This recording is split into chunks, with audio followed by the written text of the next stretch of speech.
back to my YouTube channel. I know it's been quite a while since I've posted, probably like a year or something. It's been a hot minute.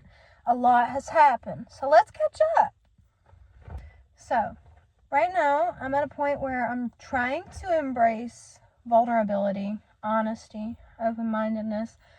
So I decided to come give a little recovery update because that's the main topic of my channel. So I've had quite a few relapses on the weed. I ain't gonna lie. It's been quite a lot. I now have 7 white key tags, but I'm still fighting. Come this Tuesday, I will have 1 month clean. I'm at a point where I'm determined to do absolutely anything and everything to stay clean because I have hit rock bottom quite a few times, like absolute rock bottom. I was very sick. About a week after I quit smoking, my body was just not having it. So I spent about 2 weeks in the hospital. I literally had to go 13 times, and I kept getting IVs, and it was just really bad. I was throwing up nonstop. I couldn't eat. I couldn't drink.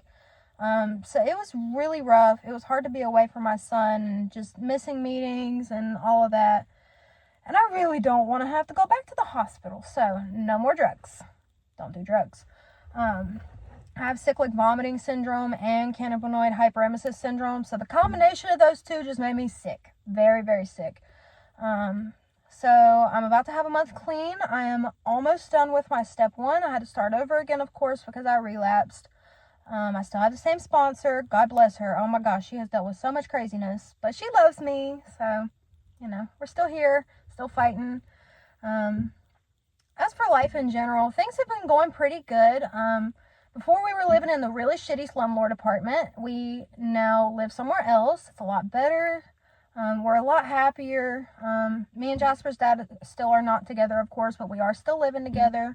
Co-parenting's going pretty good. Some days it's kind of but that just comes along with co-parenting. We're not always going to see eye to eye on everything, but we try our best for our son, and that's what matters. Jasper is taken care of, loved, happy, so that's the most important thing. He's been doing really good. He's been going to his therapies. He's been learning AAC. His favorite word at the moment is fish because he really likes to eat fried fish. So he'll just sit there and press fish over and over and over.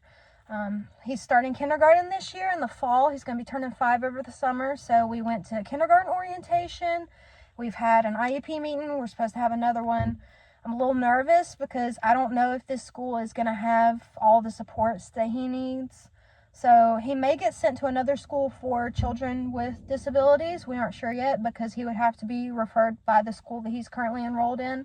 So we're just waiting it out to see how the IEP meetings goes and see what all they can provide for him and if it would be a good fit. Of course, I'm very nervous because I've never really sent him anywhere like daycare or anything like that. I'm always with him. So it's going to be a big adjustment period for all of us, but I'm excited because he's going to be learning and growing and all that fun stuff. I do want to take the time to say Happy Autism Acceptance Month. April is for autism acceptance. For those of you that don't know, I am a high-functioning autistic adult. I was diagnosed in adulthood. My son is nonverbal autistic. He has profound autism. He was diagnosed at 18 months. So we take autism acceptance very seriously in our household.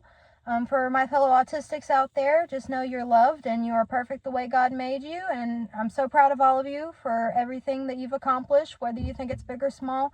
Even the little wins matter. And I think it's also important to note that we do need more resources for autistic adults. There's not a lot of services for us, especially those that are higher functioning like myself. There's not really therapies and programs to help us, especially when you're diagnosed later in life, learning how to unmask and all of those complexities that come along with being late diagnosed. I think it's also important to recognize that although we shouldn't speak over autistic people and their experiences, about 25% of autistic people do have profound autism. They do have communication differences. They may be nonverbal like my son. And so I do think it is important to have input from their caregivers, because without input from their caregivers, we would not have representation of those with profound autism. So for those who are caregivers like myself, just know that it's a hard job, but God chose us to be the parents of our children for a reason. We are exactly who we're meant to be, and so are our kids. So it may be hard, but we have each other, and that's what matters, So I did get a job. Everything's been going really good with that. It's going smooth. It's not the greatest job. It's Pizza Hut. I deliver pizzas, but It's paying my bills. I have a job. I'm not jobless and penniless, so I'll take it. I still DoorDash on the side here and there. Overall, it's not a bad job. I like my coworkers and everything like that. So I'll take it as a win. My parents are doing pretty okay. My mom did have cancer, so that's part of the reason that I've taken a step away from YouTube. She had to have a hysterectomy, and they removed the uterine cancer, so she's doing a lot better now. She's recovered from her surgery. Overall, I'd say she's doing pretty good considering the circumstances. And my poor dad is just dealing with her crazy self, but it's all good.